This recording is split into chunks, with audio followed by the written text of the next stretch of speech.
2008 में पहली मर्तबा औरंगाबाद ईस्ट असेंबली हल्का बनाया गया। ये पहले फुलंब्री तक था, इसलिए आज हम 2009 इलेक्शन से इसकी शुरुआत करते हैं। इलेक्शन डिपार्टमेंट ने औरंगाबाद ईस्ट असेंबली हल्के को 109 नंबर दिया है। ये इसकी नंबर्स में पहचान है। ये महाराष्ट्र रियासती कानून साज असेंबली के 288 हल्कों में से एक है।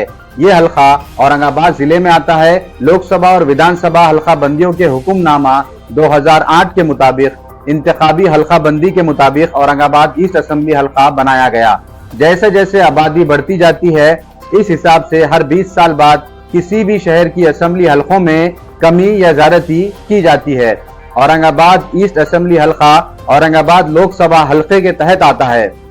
आप देखना शुरू कर चुके हैं हमारा यूट्यूब चैनल आज की आवाज औरंगाबाद। मैं हूं जाहिद अल कसेरी। हम आपके लिए मजीद और बेहतरीन वीडियोस लाते रहते हैं। आप हमारे चैनल को सब्सक्राइब करना ना भूलें।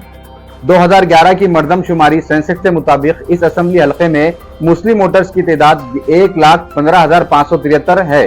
हो सकता है 2024 में ये बढ़कर 1,28,000 तक जा पहुंचे। 2019 के इलेक्शन के मुताबिक इस असेंबली हल्के में 3,19,209 जुमला वोटर्स हैं, जो कि 2024 में हो सकता है कि इसकी तादाद 3,35,000 के आसपास हो सकती है। इस असेंबली हल्के में 2019 के मुताबिक मर्द वोटर्स की तादाद 1,61,558 और खवातीन वोटर्स की तादाद 1,51,640 है, मगर 2024 के असेंबली इंतखाबात में इसके नंबर्स बढ़ने की गुंजाइश है। इस असेंबली हल्के में 2019 इलेक्शन के मुताबिक 292 बूथ हैं। हम इस असेंबली हल्के की शुरुआत 2009 के इलेक्शन से करते हैं, क्योंकि यह असेंबली हल्का तभी बनाया गया था। 2009 में इस असेंबली हल्के से कांग्रेस ने जीत हासिल की थी। इस वक्त कांग्रेस के राजेंद्र दर्डा यहां से एमएलए बने थे और महाराष्ट्र के वो वजीरात में भी शामिल थे।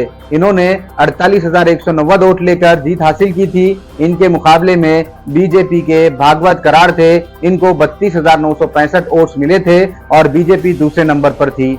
तीसरे नंबर पर सुभाष झांबड़ थे। इन्होंने 17,276 वोट लिए थे।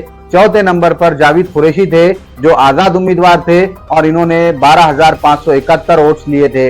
इस वक्त शिवसेना और बीजेपी का इत्तेहाद था। इस इलेक्शन के बाद महाराष्ट्र में कांग्रेस राष्ट्रवादी की हुकूमत थी और इस हुकूमत ने अपनी मियाद के 5 साल मुकम्मिल किया और 5 साल बाद 2014 में इस असेंबली में फिर इलेक्शन हुए, लेकिन इस बार सब कुछ बदल चुका था। राष्ट्रवादी का इत्तेहाद इस बार के इंतखाबात में नहीं था और कांग्रेस का भी राष्ट्रवादी से नहीं था और ना ही बीजेपी का शिवसेना से इत्तेहाद था। हर पार्टी ने अपने अपने उम्मीदवार मैदान में उतारे थे।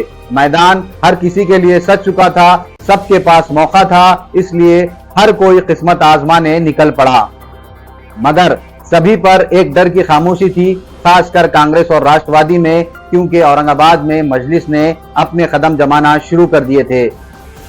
नौजवान ज़ारो ख़तार मजलिस में शामिल हो रहे थे।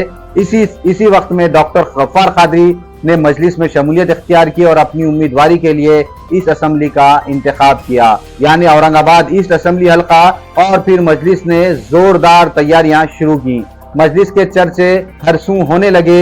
एक तरफ औरंगाबाद शहर के तीनों असेंबली हल्कों से मजलिस ने अपने उम्मीदवार उतारे और ईस्ट असेंबली हल्के से डॉक्टर गफ्फार कादरी इलेक्शन लड़ रहे थे। ये मजलिस की जानिब से इलेक्शन लड़ रहे थे। कांग्रेस को लग रहा था कि इस बार इनकी जीत मुश्किल है और हुआ भी वही। कांग्रेस को शिकस्त हुई, मगर एमआईएम को भी शिकस्त का सामना करना पड़ा। बीजेपी के अतुल सावे यहां से इलेक्शन जीत गए। इन्होंने 2014 के इलेक्शन में बीजेपी के अतुल सावे को 64,528 वोट मिले थे। वहीं मजलिस के गफ्फार कादरी को 60,268 वोट मिले थे। मजलिस बस कुछ ही वोटों के फर्क से हार गई थी और वो फर्क 4,260 वोटों का था, जिससे मजलिस को शिकस्त का सामना करना पड़ा। कुछ दिन मायूसी रही, लेकिन फिर मजलिस ने अपनी कोशिशें तेज कर दी और 2015 के महानगर पालिका के इंतखाबात में मजलिस ने अपनी ताकत का मुजाहिरा किया और 25 नगर सेवक मजलिस के इस इलेक्शन में जीत गए। इसके बाद लोकसभा इलेक्शन आए और मजलिस ने इसमें भी हिस्सा लिया और एमआईएम के उम्मीदवार इम्तियाज जलील लोकसभा इलेक्शन भी जीत गए और मजलिस की ताकत फिर से शहर में बढ़ गई। इस वक्त रियासत के असेंबली इंतखाबात का वक्त आया। महाराष्ट्र सरकार की 5 साल की मियाद मुकम्मल हुई और 2019 में रियासत में असेंबली इंतखाबात का ऐलान हुआ। इधर मजलिस तैयारी में लगी हुई थी। डॉक्टर गफ्फार कादरी ने फिर इस असेंबली से इंतखाबात में हिस्सा लिया और जोरदार मेहनत की। हर तरफ मजलिस का शोर शराबा था, मगर बीजेपी के अतुल सावे इस बार भी मजलिस को शिकस्त देने में कामयाब हो गए। इस बार बीजेपी के अतुल सावे ने 93,966 वोट लिए और 13,930 की लीड लेकर जीत हासिल की। वहीं मजलिस के गफ्फार कादरी 80,036 वोट लेकर फिर से दूसरे नंबर पर रहे और इस बार ये 13,930 वोटों से हारे थे। 2 बार एमआईएम इस हल्के से हार चुकी है और अब 2024 में तीसरी बार इस हल्के से एमआईएम मैदान में उतरने जा रही है। क्या फिर से एक बार फिर बीजेपी के अतुल सावे को गफ्फार कादरी टक्कर देंगे? शहर में इस बारे में कयास आराइयां जारी है। क्या होगा, कौन रहेगा, कौन जीतेगा, कैसे होगा इलेक्शन, ये सब इलेक्शन की बातें ये सब चबूतरों और होटलों में चल रही हैं। अब देखना है कि एमआईएम क्या करने वाली है। 2019 में औरंगाबाद ईस्ट और सेंट्रल असेंबली से शिकस्त, फिर भी 2024 में लोकसभा इलेक्शन में शिकस्त, लगातार शिकस्त के बाद क्या मजलिस खुद को और उसके चाहने वालों में शिकस्त की जो मायूसी बैठी है इसको दूर कर पाएगी या नहीं, ये भी देखना अभी बाकी है। कुछ दिनों में सब कुछ सामने आ जाएगा। आप देख रहे थे हमारा YouTube चैनल आज की आवाज औरंगाबाद। मैं हूं जाहिद अल कसीरी। हमारे इस चैनल को सब्सक्राइब करें और हमारा साथ दें। बहुत बहुत शुक्रिया।